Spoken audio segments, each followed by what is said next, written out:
BJP के बड़े नेता यशवंत सिन्हा ने पहली बार खुलकर कहा है कि पार्टी को चाहिए कि वो नरेंद्र मोदी को पीएम पद का उम्मीदवार घोषित करें और ऐसा करने पर जेडीयू अगर विरोध करता है तो वो फिर अपना फैसला लेने के लिए आजाद है।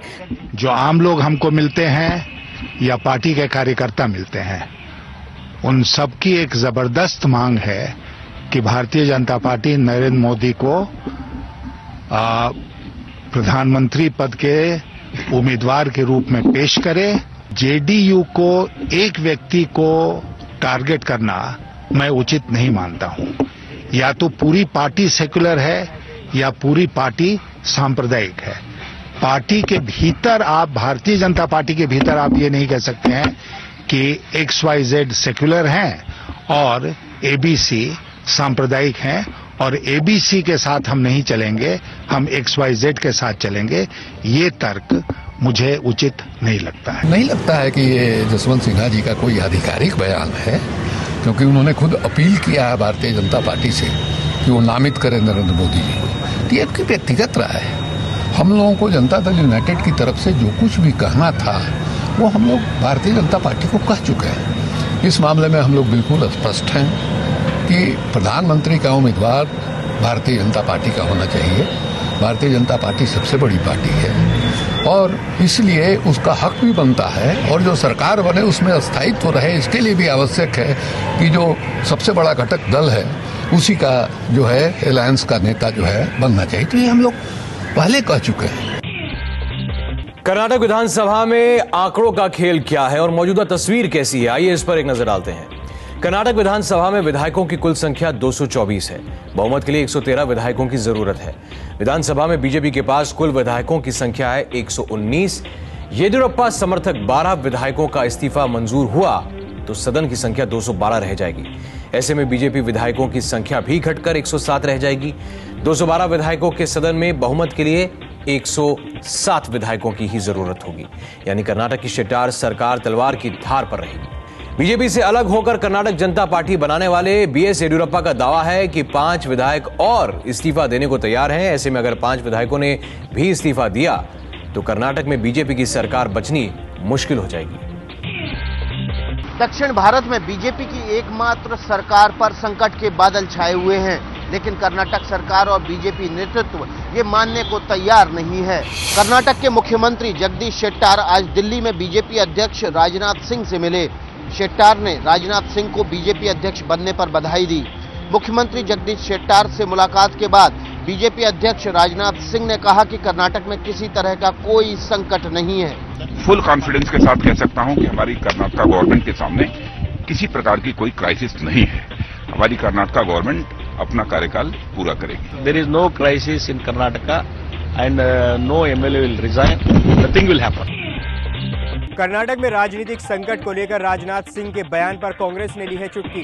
कांग्रेस ने कहा है कि लगता है कि बीजेपी के शीर्ष नेतृत्व को देश के बारे में कोई जानकारी नहीं है। अभी जो all India Bharatiya Janata party के अध्यक्ष का कहना है उधर सरकार स्थिर है, तो इससे लगता है भारतीय जनता पार्टी के राष्ट्रीय अध्यक्ष को इस देश के बारे में कितना जानकार रहता है। इसलिए भारतीय जनता पार्टी के जो हाईकमान है दिल्ली में, ये तुरंत या असेंबली में इसका स्ट्रेंथ प्रूव करना है या मिस्टर शेट्टर जो है मुख्यमंत्री, इसको इस्तीफा लेके नया चुनाव के लिए ये जाना ठीक है। तेलंगाना के साथ कांग्रेसी सांसद इस्तीफा देंगे। तेलंगाना मुद्दे पर कल सोनिया को इस्तीफा भेजेंगे ये कांग्रेसी सांसद। कुछ देर पहले बैठक हुई थी इन सांसदों की। आज डेडलाइन खत्म हुई है। सरकार को फैसला लेना था, लेकिन सरकार की तरफ से और समय मांगा गया है। इस पर और ज्यादा जानकारी के लिए एबीपी न्यूज संवाददाता आयशा खानम हमारे साथ जुड़ गई हैं। आयशा, तेलंगाना के मुद्दे को लेकर कांग्रेस पार्टी की मुश्किलें क्या बढ़ती जा रही हैं बहुत ज्यादा? जी हाँ, बिल्कुल, क्योंकि अब कांग्रेस के सांसदों ने ये कह दिया है कि वो तेलंगाना में जहाँ पे जाते हैं उन्हें काफी शर्मिंदगी करना पड़ता है, क्योंकि कांग्रेस सरकार ने जो वादा किया था 28 तारीख की डेडलाइन दी थी, उसके बाद सरकार ये डेडलाइन पूरी नहीं कर पाई है।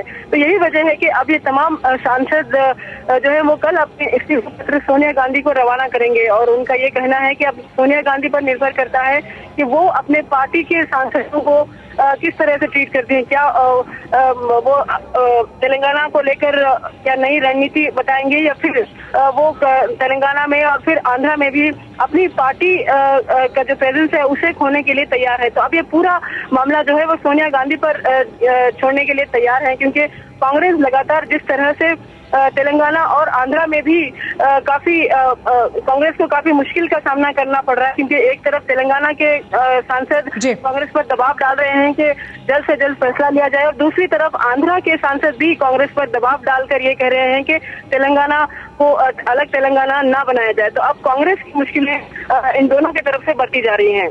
तो कांग्रेस पार्टी की मुश्किलें बढ़ रही हैं और अब जो गेंद है वो सोनिया गांधी के पाले में डाल दिया है तेलंगाना के सांसदों ने। आंध्र प्रदेश से अलग तेलंगाना राज्य की मांग को लेकर केंद्र सरकार ने अब तक कोई फैसला नहीं लिया है। केंद्र सरकार ने इस मुद्दे का हल निकालने के लिए और वक्त मांगा है। इस बीच तेलंगाना राज्य की मांग को लेकर हैदराबाद में विरोध प्रदर्शन जारी है। हैदराबाद में तेलंगाना के समर्थन में प्रदर्शन फिर से शुरू हो गया है। हैदराबाद में उस्मानिया यूनिवर्सिटी के छात्रों ने जमकर हंगामा किया। प्रदर्शनकारियों और पुलिस के बीच झड़प भी हुई। अलग तेलंगाना राज्य की मांग कर रहे लोगों का कहना है कि केंद्र सरकार अपने वादे से मुकर रही है। इस बीच खबर ये भी है कि सरकार तेलंगाना मसले के समाधान के लिए 2 विकल्पों पर विचार कर रही है। पहला विकल्प ये है कि तेलंगाना को अलग राज्य का दर्जा दिया जाए। दूसरा विकल्प आंध्र प्रदेश के भीतर ही स्वायत्त तेलंगाना क्षेत्रीय परिषद के गठन का है। केंद्रीय गृह मंत्री सुशील कुमार शिंदे ने दिसंबर 2010 में तेलंगाना मसले के समाधान के लिए 1 महीने की समय सीमा तय की थी। कर्नाटक में बीजेपी की सरकार पर संकट है, लेकिन कांग्रेस इसे बीजेपी का अंदरूनी मामला मान रही है।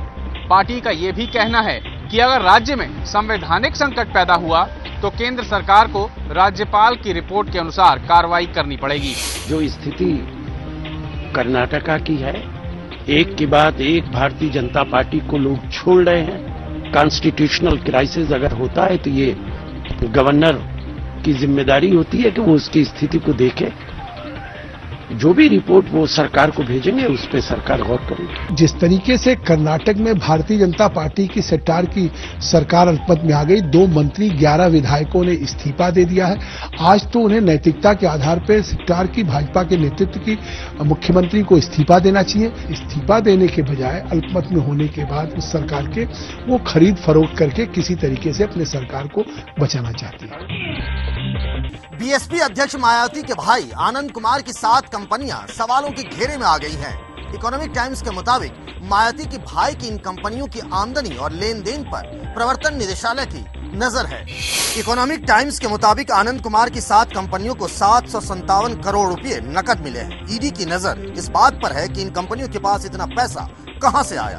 आनंद कुमार की 1987 में बनी company hotel library club private limited को ही पिछले 5 साल में 346 करोड़ रुपए मिले हैं। ये पैसा कंपनी को निवेश की बिक्री से मिला है, लेकिन न तो ये बात साफ है कि निवेश क्या था और न ही ये पता है कि ये किसे बेचा गया। इन 7 कंपनियों के डायरेक्टर आनंद कुमार हैं। इनमें एक कंपनी दिया रियल्टर्स के एक डायरेक्टर सतीश चंद्र मिश्रा के बेटे कपिल मिश्रा भी हैं। आनंद कुमार की इन कंपनियों को ज्यादातर पैसा या तो बहुत ज्यादा प्रीमियम पर शेयर बेचने से मिला, या फिर इन कंपनियों ने थर्ड पार्टी से मिले एडवांस को जब्त किया, या फिर ऐसे निवेश को बेचा जिसके बारे में कोई जानकारी ही नहीं है।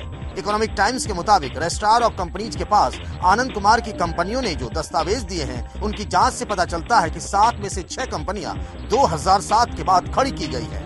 मायावती पिछली बार उत्तर प्रदेश के मुख्यमंत्री 2007 में ही बनी थी। उत्तर प्रदेश की राजधानी लखनऊ में हजारों शिक्षा मित्र शिक्षक धरने पर बैठ गए हैं। शिक्षा मित्रों की मांग है कि उन्हें भी स्थायी शिक्षकों की तरह से वेतन और सुविधाएं दी जाएं। ये तस्वीरें लखनऊ की हैं। विधानसभा के बाहर हजारों की संख्या में पहुंचे शिक्षा मित्र अपनी मांगों के समर्थन में धरने पर बैठे हुए हैं। शिक्षकों के प्रदर्शन की वजह से लखनऊ में ट्रैफिक अस्त व्यस्त हो गया है।